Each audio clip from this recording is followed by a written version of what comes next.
Hello friends, now let us deal what Annie has to share with us in her diary. Let us see what she says further. My father, the most adorable father I have ever seen, didn't marry my mother until he was 36 and she was 25. My sister Margot was born in Frankfurt in Germany in 1926. I was born on 12th June 1929. I lived in Frankfurt until I was 4. My father emigrated to Holland in 1933. My mother, Edith Hollander Frank, went with him to Holland in September, while Margot and I were sent to Aachen to stay with our grandmother. Margot went to Holland in December and I followed in February when I was plunked down on the table as a birthday gift for Margot. So here in this paragraph, she is introducing her family with us when her father got married to her mother. Her father got married to her mother when he was 36 and she was 25.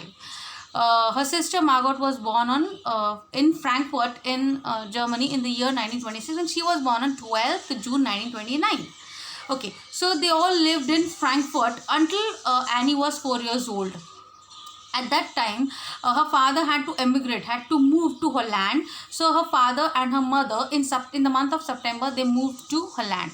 While these two girls were sent to their grandmother, who was living in Athens. Okay, so Margot, she came to Holland. She went to Holland in the month of December, and Annie followed in the month of February as a birthday gift to her sister.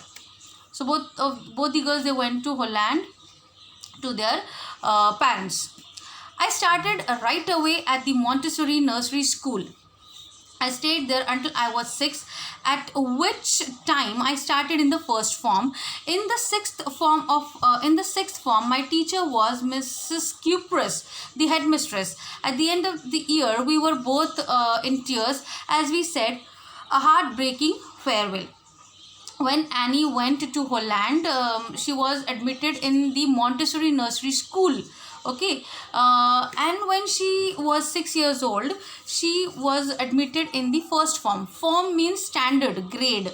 Okay, here in India we call standard or grade. In Germany they call form. So when she was 6 years old, she was admitted in first grade. And when she was in the sixth form, when she was in sixth grade, her class teacher was Mrs. Cupris, who was also the headmistress of the school. At that time, both of them, Annie and her headmistress, both of them, they gave a farewell speech and they both cried. In the summer of 1941, Grandma fell ill and had to have an operation. So my birthday passed with little celebration. So when in the summer 1941, at that time her grandma, she fell ill and she had to have an operation. So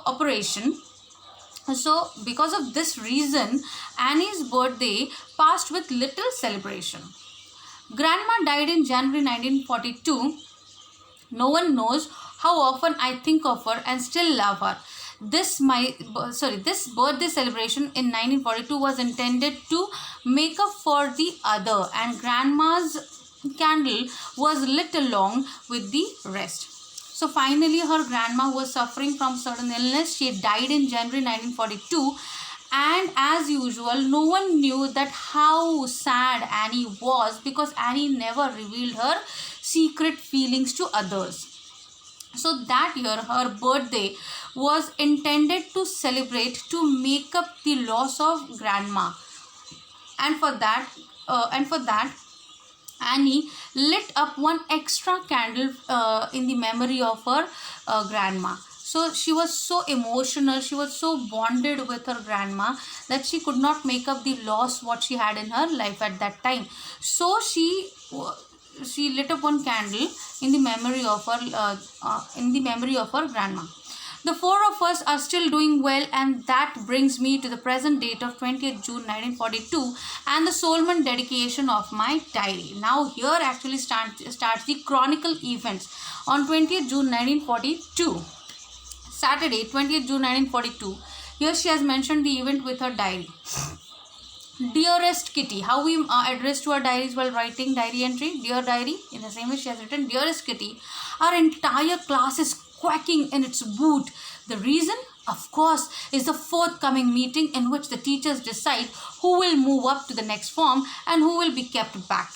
Half the class is making bets. Gian and I laugh ourselves silly at the two boys behind us, Cn and Jax, who have stacked their entire holiday savings on their bet.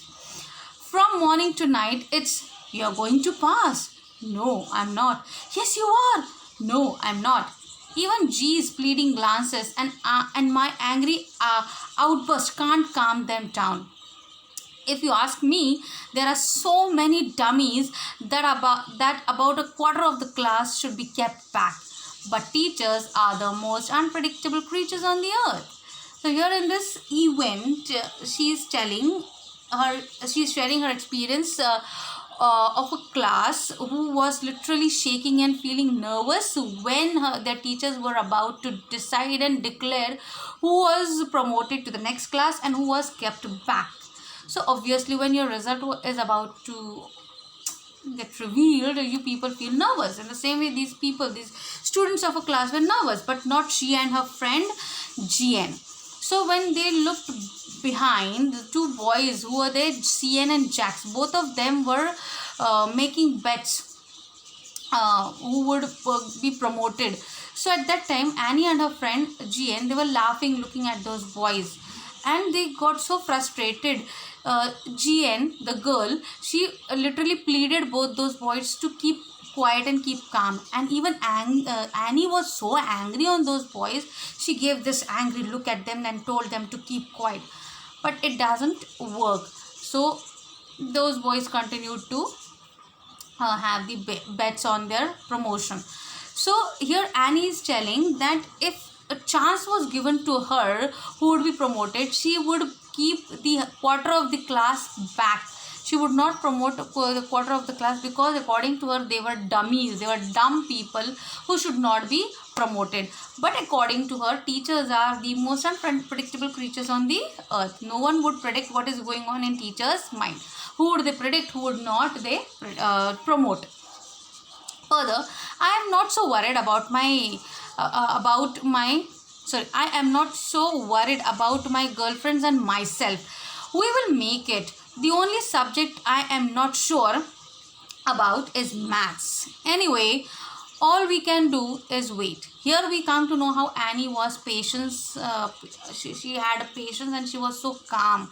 So she was not worried about any of her subjects except maths. But still she had hope that she would pass in maths subject. Until then, we keep telling each other not to lose heart.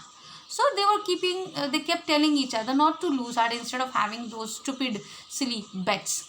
So I get along pretty well with all my teachers. There are nine of them, 7 men and 2 women. Mr. Keesing, the old fogey who teaches maths, was always annoyed with me for ages because I talked so much. So here she has introduced us with her teachers. She had total 9 teachers at the time. 7 were men and 2 were women. Among them was Mr. Keesing, who used to teach maths to Annie and her classmates. Mr. Keesing was so annoyed, so angry on Annie for ages. For a long time, this person was angry on Annie because of her talking habit. She was so talkative in the class. Okay, further, after several warnings, he assigned me extra homework. Initially, he had given her so many warnings to keep quiet, but Annie never used to listen to him. So, finally, he had assigned a task, a homework to her. Extra homework not was given to others, but to Annie, especially because she used to talk a lot as a punishment. So, an essay on the subject, a chatterbox. What was the subject what she was supposed to write on? A chatterbox. A chatterbox. What can you write about that? I would worry about that later, I decided. I jotted down the title in my notebook, tucked it in my bag, and tried to keep quiet. So she was worried about what to write about that topic, but she noted down that, jotted means she noted down that topic in her notebook, and she kept the notebook in the bag and she decided what to write about it later. For that moment, she kept quiet. She tried to kept quiet. Okay, now see what happened further in her house when she went home, and what she wrote about that topic, a chatterbox which was purposely given to her to write as a punishment.